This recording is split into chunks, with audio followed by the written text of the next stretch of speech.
দিনে 10 বার করে পড়বেন। মুবারাকাও ওয়া গুদাল লিল আলামিন। আমি আল্লাহ পাক পৃথিবীতে প্রথম ঘর স্থাপিত করেছি কাবা, যে ঘরটি বড় বরকতপূর্ণ ঘর। এই ঘরটি হচ্ছে মানুষের জন্য হেদায়েতের দিশারি। জোরে বলেন সুবহানাল্লাহ। এ পৃথিবীর মুমিন মুসলমান মানুষের অবস্থা কেমন ছিল যদি দেখতে যান। কাবা মুআজ্জামার পাশে বাৎসরিক 2টি করে মেলা দিত। এই মেলাতে কবিত্ব আপনার সাহিত্য আসর হতো, সাহিত্যদের আপনার কবিদের কম্পিটিশন হতো। আমাদের স্কুল কলেজ ইউনিভার্সিটির ছাত্রদের জিজ্ঞাসা করবেন, আজ থেকে প্রাচীন কালের যে কবিগুলো দেখতে পায়, যেমন করে ইমরাউল কাইস, আন্তরা বিন সাদ্দাদ, জুহাইর ইবনে আবি সালমা, হাসান বিন সাবিত আল আনসারী, যাকে সাবউল মুআল্লাকাত বলে ইতিহাসে খ্যাত করা হয়েছে, মানে 7 জন মুআল্লাকা কবি। জোরে বলেন সুবহানাল্লাহ। তবে ইতিহাসে এই কবিদের আপনার গোষ্ঠী মোটামুটি 10 থেকে 12 জন। কতজন? আমি কিন্তু জীবনীতে আপনি ভাবছেন যে মনীষ কোন লাইনে চলে গেল নাকি, না, আমি ভীতি একদম একটু এদিক ওদিক যাব না। কারণ গতকাল বেদ বলেছিল একজন, তাই বেদ পড়েছিলাম। বেদও পড়বো না একটাও। যেদিন বেদ পড়ার জন্য আনবেন সেদিন ইনশাআল্লাহ 2 ঘন্টায় বেদ পড়বো, কোনো অসুবিধা নাই। তো যাই হোক, দেখেন সাবউল মুআল্লাকাত 7 জন কবিতা। 7টা আপনার কম্পিটিশনে যে কবিতাটা অতি উত্তম হতো, আল্লাহর কাবা ঘরের দেওয়ালের ওপর ওই কবিতাটাকে লটকিয়ে দেওয়া হতো। আলকুন শব্দের অর্থ হচ্ছে ঝুলন্ত কবিতা। যারা স্কুল কলেজ ইউনিভার্সিটিতে পড়ে ওরা বুঝতে পারবে, মানে ঝুলন্ত কবিতা। এই কাবা মুআজ্জামা আমার আল্লাহ তৈরি করেছেন মানুষের দিক নির্ণয় করার জন্য। আমার আল্লাহ বলছে পৃথিবীতে ঘরটা পৃথিবীর কেন্দ্রস্থলে আমি আল্লাহ স্থাপিত করেছি, যাতে করে পৃথিবীর মানুষ দিক নির্ণয় করতে পারে।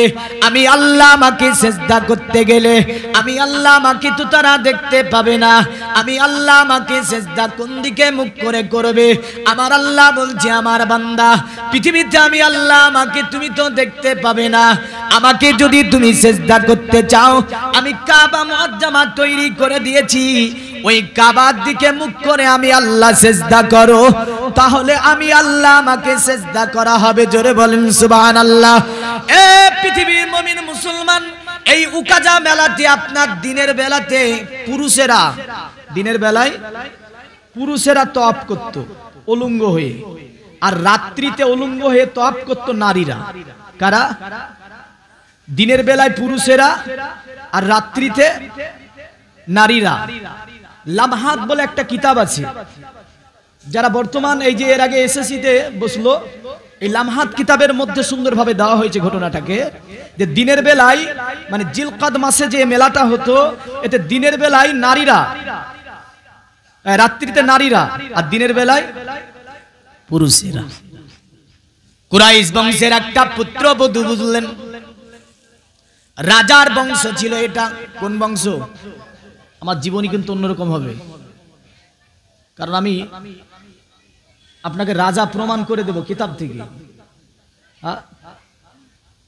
রাজকীয় বংশ ছিল এটা। রাজকীয় বংশের কোন বৌমা যদি আপনার যায়, তাহলে ওই জায়গাটা খালি হবে না? হবে না? সম্মান আছে। এই রাজার বংশের একটা পুত্রবধূ, বুঝলেন, কুরাইশ। কুরাইশ রাজার বংশ, কারণ এই রাজার বংশের পুত্রবধূ গিয়ে তওয়াফ করছে। তো কুরাইশ মহিলারা যখন গিয়ে তওয়াফ করত, অন্য মহিলারা হটে যেত। এই মহিলাটা আপনার গর্ভবতী ছিল। হঠাৎ করে বাচ্চা প্রসবের যন্ত্রণা এসে গেল। যখনই বাচ্চা প্রসবের যন্ত্রণা এসে যায়, আল্লাহর দরবারে আরজি করলো, ওগো আমার আল্লাহ, ইজ্জতের মালিক হচ্ছে তুমি, সম্মানের মালিক হচ্ছে আল্লাহ তুমি। ইয়া আমার আল্লাহ, তুমি আমার ইজ্জত সম্মানকে রক্ষা করো। জোরে বলেন সুবহানাল্লাহ। আচ্ছা বলেন, ইজ্জতের মালিক কে? সম্মানের মালিক আল্লাহ। একটা আয়াত দিচ্ছি, মুখস্থ করে নেন সকলে। সূরা আলে ইমরানের আয়াত।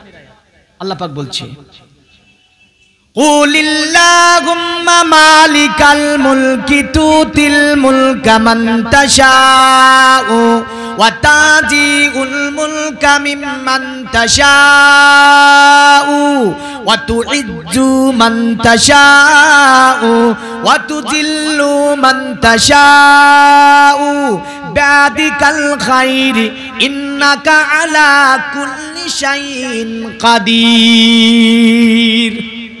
প্রতিদিন এই আয়াত 10 বার করে পড়বেন।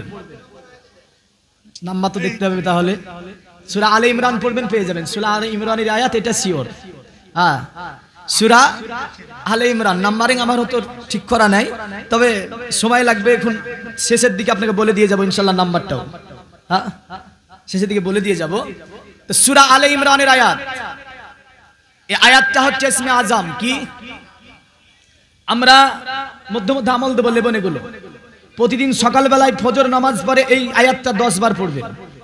কুলিল্লাহুম্মা মালিকাল মুলকি তুতিল মুলকি মান তাশাউ ওয়া তানজিউল মুলকা মিম্মান তাশাউ ওয়া তুইজ্জু মান তাশাউ ওয়া তুজিল্লু মান তাশাউ বিয়াদিকাল খাইর ইন্নাকা আলা কুল্লি শাইইন কাদির। ইসমে আজম কোন ব্যক্তি যদি তেলাওয়াত করে, এই ব্যক্তিকে আমার আল্লাহ কোন রকমের মালের অভাব ওই বাড়িতে দেবে না। জোরে বলেন। এই আয়াত যদি কোনো ব্যক্তি তেলাওয়াত করে, ওই বাড়িতে বাড়ির কোনো মানুষ অপমান হবে না। আয়াতের মানে কি? ওরা যারা বলে সমস্ত রাজত্বের মালিক আল্লাহ, আমার আল্লাহ যাকে ইচ্ছা করেন রাজত্ব দেন, আল্লাহ যাকে ইচ্ছা করেন তার কাছ থেকে রাজত্বকে ছিনিয়ে নেন। আমার আল্লাহ বলছে ওয়া তুইজ্জু মান তাশাউ, আমি আল্লাহ যাকে ইচ্ছা করি ইজ্জত দিই। ওয়া তুজিল্লু মান তাশাউ, আর আমি আল্লাহ যাকে অপমান করব বলি তাকে অপমানিত করিয়ে দিই। বিয়াদিকাল খাইর, সমস্ত কল্যাণ হচ্ছে আমার আল্লাহর তরফ থেকে। জোরে বলেন সুবহানাল্লাহ। ইন্নাকা আলা কুল্লি শাইইন কাদির, নিশ্চয় আমার আল্লাহ সমস্ত শক্তির উপরে তিনি কি রাখেন? ক্ষমতা রাখেন। এই জগতের মুমিন মুসলমান, আজকে যদি আমরা জিজ্ঞাসা করি, বলেন তো এক কাতার নামাজি, কয় কাতার নামাজি? এক কাতার নামাজি। জোহরে কাতার পূজে না, আসরে কাতার পূজে না, মাগরিবে এক কাতার নামাজি। জীবনী শুনে কি করবেন বলেন? খোদার কসম বলে যাচ্ছি, কোন ব্যক্তির লাইফে যদি নামাজ না পড়ে মারা যায়, পৃথিবীর কোন দোয়া ওকে জান্নাতে নিয়ে যেতে পারবে? কোন দোয়া পৃথিবীর ওকে জান্নাতে নিয়ে যেতে পারবে না। তাই বলবো নামাজ অবশ্যই পড়বেন। আজ ইমাম সাহেব একটা কথা বলেছে আমাকে, খুব আমার মনে আছে, বুঝলেন? কারণ মনে থাকারই কথা, যে মৌলভী সাহেব 3 দিন হয়ে গেল একটা নামাজি নতুন দেখতে পেলাম না। বললেন না? হ্যাঁ না, বলারই কথা যে 3 দিন হয়ে গেল মসজিদে, অথচ ওই পুরাতন গালায় আছে, বুঝলেন? তবে এক একটা আসছে, এক একটা আসছে না। হ্যাঁ, যদি নামাজের কথা বলতে যায় তো অনেকে বলছে যে মৌলভী সাহেব জীবনীটা নিয়ে যান, নামাজের কথা ছাড়েন। হ্যাঁ, যদি একটা বরকাতান হাদিস বলতে যায় তো বলে জীবনীটা নিয়ে যান, ও বরকাতান হাদিস ছাড়েন। হ্যাঁ, যদি একটা আয়াতের কথা বলতে যায় বলে জীবনীটা নিয়ে যান, ও আয়াতের কথা ছাড়েন। নিবেনটা কি আমি জানি না, শিখবেনটা কি জীবনে আমি জানি না। এখানে যতটা লোক আছে, এটা আমার ইবাদত নয়, আমার কল্যাণের জন্য বলছি না। আল্লাহ আপনাকে সৃষ্টি করেছে, আল্লাহ রিজিক দিচ্ছে, শ্বাস কার্য পরিচালনা করছে আল্লাহ, আপনাকে বেঁচে রেখেছে। আল্লাহ বলছে বান্দা শোন, লাগান কিন্তু ঢিল দিয়ে রেখেছি, মনে রাখিস লাগান আছে আমার হাতি, টান দেব তো পৃথিবীর কোন শক্তি তোকে রাখতে পারবে না। এই একজন ব্যক্তি হাত তুলেন তো, আমি নামাজ পড়ি না, আগামী কাল থেকে আসবো মসজিদে। একজন বলেছি। নতুন যে ব্যক্তি আসেন না মসজিদে, একটু আদা করে বলেন তো, যেটা পারবেন আপনি, 5 ওয়াক্ত না আসতে পারেন, যেটা পারবেন। একজন নাই, নাই গো, বলেন এই গ্রামের যারা আছে। দেখেছেন, মনে হচ্ছে যে আমার জন্য কোনো সম্পদ চাইছে আপনার কাছে, মনে হলো না? হ্যাঁ, মানে মনে হচ্ছে যে আপনার কাছে কোনো সম্পদ লিখে চাইছি আমি। এই কথাটা কিয়ামতের দিন ধরা থাকবে, এটা মনে রাখবেন আপনি। 4 দিন জীবনের মধ্যে এই কথাটা অবশ্যই কিয়ামতের দিন ধরা থাকবে। জিজ্ঞাসা আপনাকেও করবে, আমাকেও করবে, হাত কেন তুলিসনি, আর 3 দিন তুই কেন হাত তুলাসনি? খবর আছে কিন্তু। তাই ছাড় নিলাম আমি। আপনি ভেবেন না ছাড় নেওয়ার জন্য তো আমাকে একটা সার্টিফিকেট তৈরি করে রাখতে হবে। এটা আমার একটা সার্টিফিকেট, আপনি পাকড়াও হয়ে যাবেন। একজন বান্দা নাই, আপনাকে 5 ওয়াক্ত দায়িত্ব চাপাচ্ছি না, 1 ওয়াক্ত পারলে আসতে হবে আপনাকে। এমন একজন নতুন ব্যক্তি নাই?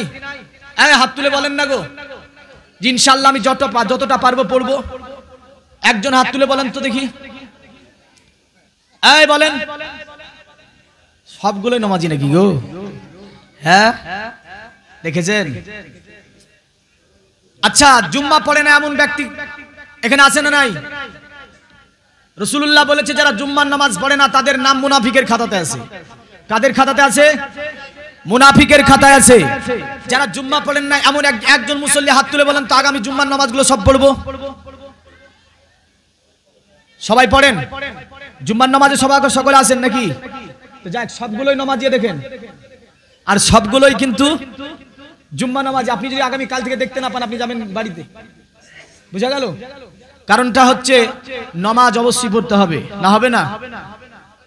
তাহলে বলছি যে মৌলভী সাহেব জীবনী বলেন নামাজ পড়বো না, এটাই বোঝা গেল। তো যাক, জীবনী চালাচ্ছি আমি, এটা একটা প্রুফ করে নিলাম যে কিয়ামতের দিন আমি পাকড়াও হয়ে না যাই। তো যাই হোক, এবার আসি জীবনী কতটা বুঝবেন বোঝা হয়ে গেছে আমার। যা তওয়াব করছে।